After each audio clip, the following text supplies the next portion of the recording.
Driving from Los Angeles to San Francisco takes between 6 and 8 hours. It's about 620 kilometers. Flying between the two cities takes about an hour, but could cost hundreds of dollars.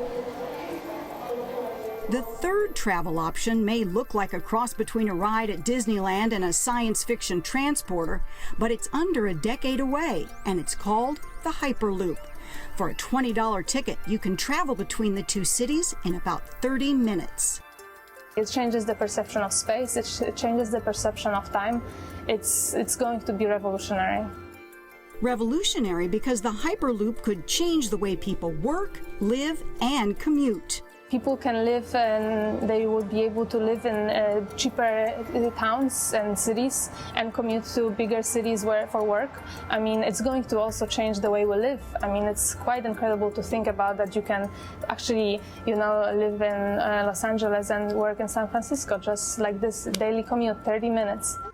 The technology behind the Hyperloop isn't new, but the way this idea is coming to life is new. SpaceX founder Elon Musk threw out his vision of a Hyperloop transportation system in 2013 as an open source to which engineers, architects, and students could all contribute.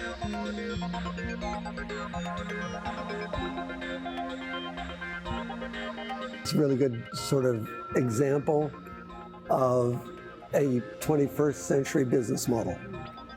And that is a business model which is not centered in a single entity. And this kind of cuts through the corporate red tape and bureaucracy and focuses just on the creative members. Professor Craig Hodgett, Professor Marta Nowak, and 25 students at the University of California, Los Angeles School of Architecture Ideas Lab took on the challenge. Using existing pneumatic tube technology, they envisioned capsules using solar energy.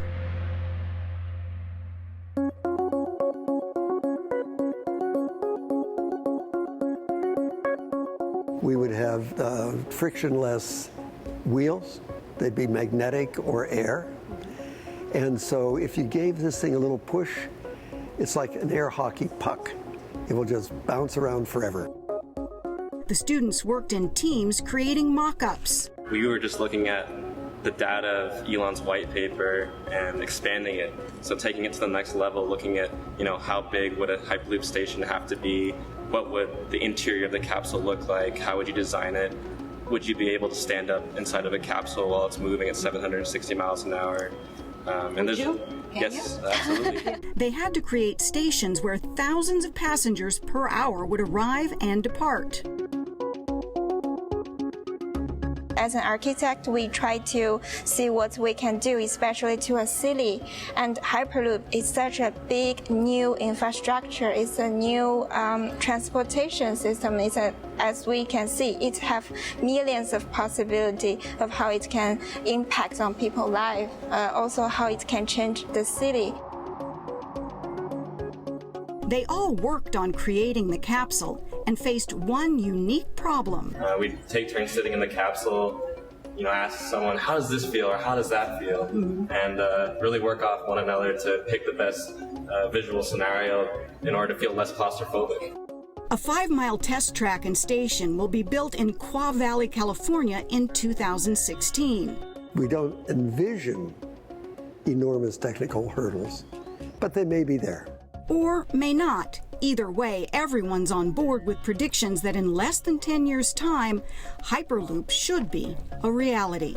For Full Frame, this is Sandra Hughes in Los Angeles.